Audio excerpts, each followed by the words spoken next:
প্রেমের গল্প বলতে গেলে একটি হৃদয়স্পর্শী ও অনুভূতিপূর্ণ কাহিনী মনে আসে। একদিন এক ছোট শহরের মধ্যে দুই তরুণ তরুণী একে অপরকে প্রথমবারের মতো দেখে। তাদের চোখে প্রথম দেখা হওয়ার মুহূর্তেই এক অদ্ভুত সম্পর্কের সূচনা হয়। ছেলে রাজু ছিল সাধারণ একজন গ্রামীণ যুবক, আর মেয়ে নীলা ছিল শহরের এক ধনী পরিবারের সন্তান।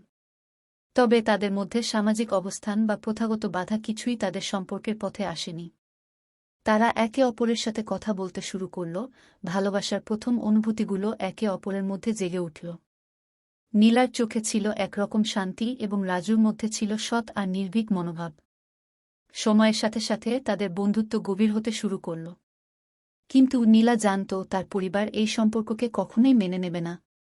রাজু মনে করেছিল প্রেমের শক্তি কোনো সামাজিক বাধার কাছে মাথা নত করবে না।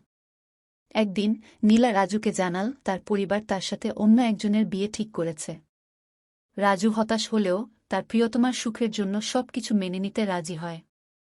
শেষমেশ তারা একে অপরকে বিদায় জানাল, তবে তাদের হৃদয়ে সেই প্রথম ভালোবাসার অনুভূতি চিরকাল ধরে রইল। এটি একটি গভীর প্রেম।